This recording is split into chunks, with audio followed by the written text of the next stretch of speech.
My name is Abbie Hollway and I'm in Ysgol Estyn. So I'm doing a PE school sports level 3. So I worked for Wrexham Foundation for coming up to 4 years now as a casual coach, but I didn't know quite what route I wanted to go down. I didn't go to university just yet, and then this popped up. He said, "Do you want to do this course?" And I said yes. Most days I'll be with 2 or 3 different year groups.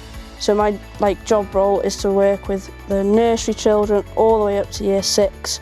So it ranges a lot, so then I've got to adjust my PE session plans to suit that age group. I've become a lot more adaptable.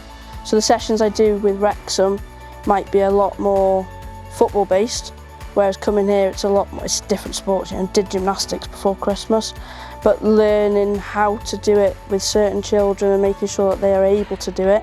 Yeah, and just adapting it there and then. I mean, you saw it outside, you know, if it's not quite working, like the left and right, we'll just change it how I explain. So yeah, I'm doing different classes, different sports, different PE lessons, and then you have got the coursework, but majority of that is based on what you do in your PE lessons anyway, so you're just writing up what you've already done.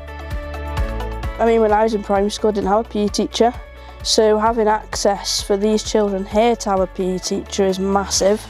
And engaging them in sports at such a young age is going to help them look at me and hopefully they think, "Oh, do you know what? I want to do that as well." So 100% I'd recommend it, definitely, because it's on the job. You're not, no offence to people sitting at a desk, but you're not sitting at a desk, you're learning as you go.